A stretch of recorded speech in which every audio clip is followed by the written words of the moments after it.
कलयुग चल रहा है, इसलिए ये विचार दिल से निकाल दीजिए कि बिना मतलब के कोई आपसे रिश्ता रखेगा।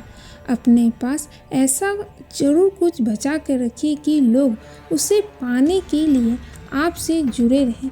खुद को कभी भी खाली मत होने देना, क्योंकि लोग खाली चीज़ों को कचरे के डब्बे में डाल देते हैं। जब आप अपना दुख बांटते हैं तो वो कम नहीं होता। जब आप अपने आनंद को साझा नहीं करते हो तो ये कम हो जाता है। अपनी खुशी सबके साथ बांटें। अपनी समस्याओं को केवल ईश्वर के साथ साझा करें, किसी और के साथ नहीं, क्योंकि इससे केवल समस्या ही बढ़ेगी। खुद की हजारों कमियों को खजाने के बावजूद भी हम खुद को प्यार करते हैं, खुद का ख्याल रखते हैं। अगर यही नज़रिया अन्य आत्माओं के लिए भी अपना ले तो ये जीवन सार्थक हो जाएगा। एक सोच बदलने से पूरा जीवन ही बदल जाता है। कोशिश करके देखो, कामयाबी सामने खड़ी है। प्यार, अपनापन, सुखद जीवन जीने की चाबी है। सेवा के क्षेत्र में हर एक के साथ मिलकर चलने का लक्ष्य हो, स्वयं को बदलने की भावना हो तो सभी बातों में सहज विजय बन जाते हैं। प्रकृति में रहते घर के वायुमंडल को ऐसा बनाओ जिससे कोई भी अलौकिकता ना हो। कोई भी आए तो अनुभव करे कि ये अलौकिक है। साधारण घर नहीं, लेकिन मंदिर है। जैसे मंदिर का वायुमंडल आपको आकर्षित करता है, ऐसे आपके घर में पवित्रता की खुशबू आए तो वो खुशबू सोता चारों ओर फैलेगा और सबको आकर्षित करेगा। ईश्वर की शरण में निस्वार्थ जाइए, वो सब जानते हैं आपको क्या चाहिए।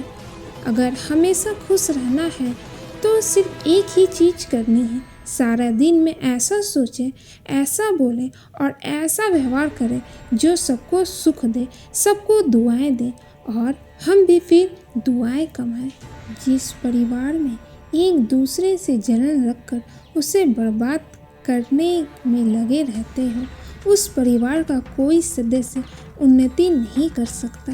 ऐसा परिवार जो अपने को बर्बाद करने के लिए दुश्मनों से दोस्ती करता हो, वो परिवार आगे नहीं बढ़ सकता और बर्बाद होने से उसे कोई भी नहीं बचा सकता।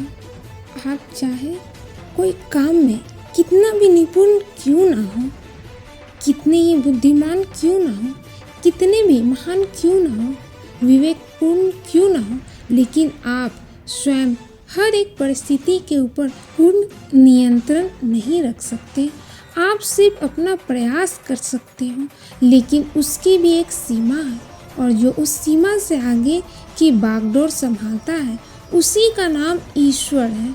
लाखों लोगों की दुआएं उसके साथ रहती हैं जो मानवता के नाते अपना हर फर्ज निभाता है। सीता के रखवाले राम थे, जब हरण हुआ तब कोई नहीं। द्रौपदी के 5 पांडव थे, पर चीरहरण हुआ तब कोई नहीं। दशरथ के 4 दुलारे थे, जब प्राण सजे तब कोई नहीं। रावण भी शक्तिशाली थे, जब लंका जली तब कोई नहीं। अभिमन्यु राज दुलारे थे, पर चक्रव्यूह में कोई नहीं। सच यही है, दुनिया वालों को संसार में अपना कोई नहीं। जो लेख लिखे कर्मों ने उस लेख के आगे कोई नहीं। नीति और कर्म साफ रखो, फिर देखो समय तुम्हारे दरवाजे पर पहरेदार के रूप में खड़ा होगा। थोड़ा सा जीवन में दुख आए तो ये ना सोचे कि हमें भगवान ने ज़्यादा दुख दे दिया, ज़्यादा तकलीफ दे दी। घोड़े की रेस होती, उसमें घोड़े को नहीं मालूम होती कि रेस में है। घोड़ा भागता है क्योंकि घोड़े के ऊपर जो मालिक बैठा रहता वो उसे कष्ट देता है। मालिक बार बार घोड़े को कष्ट देता, घोड़ा उतना ही तेजी से भागता। घोड़ा उस कष्ट से भागते भागते कब रेस में जीत जाता घोड़े को भी मालूम नहीं पड़ता। सभी घोड़े को रेस के मैदान में नहीं उतारते, जो काबिल होता उसे ही रेस के मैदान में खड़े करते हैं, उसी तरह अपने जीवन में जब कष्ट आए तब समझ लें मेरे मालिक ने मुझे रेस में खड़ा करा है, रेस में जीतने के लिए। किसी को कुछ कहने से पहले एक बार ये जरूर सोच लेना कि अगर वही शब्द कोई आपसे कहे तो आपको कैसा महसूस होगा। लोगों की सोच से चलोगे तो अपने आप को चलोगे, और अपनी सोच से चलोगे तो फूलों के समान चलोगे।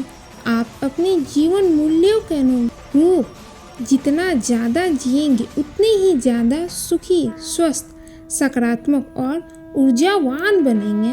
बाजार में बड़ी आसानी से सब कुछ मिल जाता है, लेकिन ना तो माँ जैसी जन्नत मिलती है और ना ही पिता जैसा साया। जिंदगी की एक सच्चाई है, आप कब सही थे ये लोग याद नहीं रखते, लेकिन आप कब गलत थे ये सब याद रखते हैं। दूसरों की ज़िंदगी में ज़बरदस्ती घुसकर टीका टिप्पणी कर उन्हें सलाह देने से बेहतर है स्वयं पर फोकस करें। रिश्ते कभी नहीं बदलते, रिश्ते निभाने वाले बदल जाते हैं। किसी के आने जाने से ज़िंदगी नहीं रुकती, बस जीने का अंदाज बदल जाता है। मिलते हैं फिर किसी ऐसे ही नए वीडियो में। हर हर महादेव।